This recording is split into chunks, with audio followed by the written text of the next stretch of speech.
Rolling. Do subscribe Saksham Vizag. Watch, like, share and comment. Thank you. Sujatha నగర్లో ఒక నిరుపేద కుటుంబం. రాము అనే వ్యక్తి టైర్లకు పంచర్లు వేస్తుండేవాడు. పంచర్లు వేస్తూ అలాగా ఇల్లు గడుపుతుండేవాడు. రాముకు ఒక భార్య, 2 కుమార్తెలు ఉన్నారు. టైర్లకు పంచర్లు వేస్తున్న రాము పంచర్లు వేస్తూనే దీంతో ఇల్లు గడుపుతూ 2 కుమార్తెలను డిగ్రీ వరకు చదివించాడు. అనుకోకుండా రాము అనారోగ్యంతో మంచానికి ఎక్కాడు. రాము తన 2వ కుమార్తె తండ్రి చేసే పనులు నేర్చుకొని చేదోడు వాదోడుగా షాపు నడుపుతూ ఇంటికి తండ్రికి సాయం పడేది. అమ్మాయి పడ్డ కష్టం, అమ్మాయి ఎలా నేర్చుకుందో అమ్మాయి మాటలో ఆలకిద్దాం. రేవతి, ఏంట్రా ఎలా నేర్చుకున్న పని ఇది ఏంటి? ఈ పని డాడీకి వర్క్ చిన్నప్పటి నుంచి అలవాటు అనమాట. డాడీ షాప్ దగ్గరికి వస్తుంటే నేను కూడా స్కూల్ అయిపోయిన తర్వాత షాప్కి రావడం, డాడీ చేస్తుంటే చూడడం, ఇవన్నీ చేసి ఒకసారి నాకు చేయాలనిపించి ట్రై చేశాను. కొంచెం అంటే హార్డ్గా ఉంది, కాకపోతే చేస్తే బాగుంటుందేమో ఒకసారి ట్రై చేద్దామని చెప్పి ట్రై చేశాను. అలా నేర్చుకున్నాను కొంతవరకు. తర్వాత డాడీకి ఒంట్లో బాగోపోవడం, షాప్కి నేను రావడం, వచ్చిన తర్వాత కొంచెం కస్టమర్స్ అప్పుడు ఎక్కువగా ఉండేవారు అన్నమాట. డాడీ ఎక్కువ వర్క్ చేసేవారని చెప్పేసి డాడీకి కొంచెం హెల్పింగ్గా ఉంటుంది కదా అని ఫుల్ వర్క్ అంతా నేర్చుకున్నాను.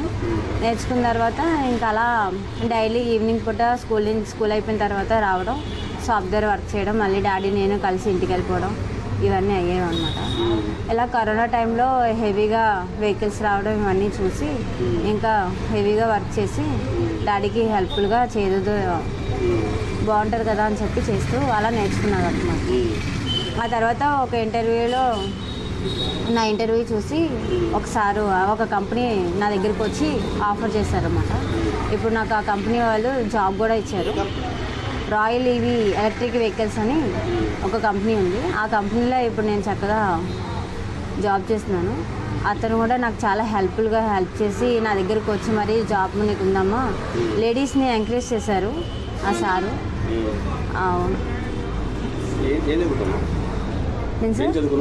నేను డిగ్రీ బీకామ్ చేశాను. ఇక్కడే ప్రైతి కాలేజ్, కొత్త వలస. నేను చాలా హ్యాపీగా ఫీల్ అవుతున్నాను. ఒక లేడీ అయి ఉండి చాలామంది చాలా క్వశ్చన్స్ అడిగి ఎందుకు ఇవే ఫీల్డ్ ఎందుకు ఎంచుకున్నావు అని కూడా అడిగారు.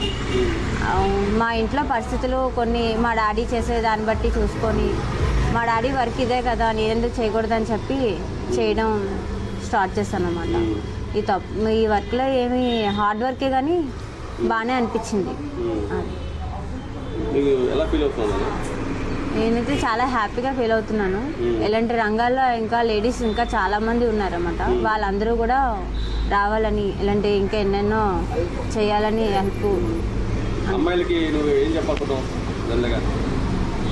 ఆ వర్క్ ఈ వర్క్ అనేసి భయపడడం కాకుండా ఎక్కడైనా ధైర్యంగా ఉండి ఏదైనా వర్క్ చేయొచ్చు లేడీస్ అని దానికి నేను నిదర్శనం అన్నమాట. నాకు ఒక సిస్టర్ ఉంది, తనకి మ్యారేజ్ అయిపోయింది అనమాట. తనకి ఇప్పుడు 2 పిల్లలు కూడా. తను వెళ్ళిపోయింది, నెక్స్ట్ నేను రెండోదాన్ని అనమాట.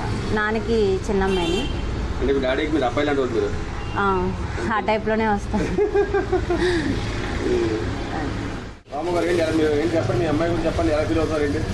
నేను గత 20 సంవత్సరాలు పెట్టి టైర్ పంచర్ షాప్ చేస్తున్నానండి.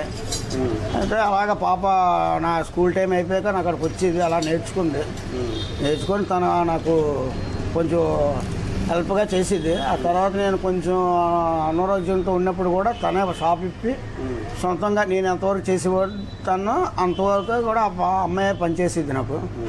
నాకు మరి కొడుకులు లేరు, 2 కూతురులే. పెద్ద అమ్మాయికి మ్యారేజ్ అయిపోయింది, చిన్న అమ్మాయి ఏమో మరి నాకు హెల్ప్గా ఉండిపోయింది.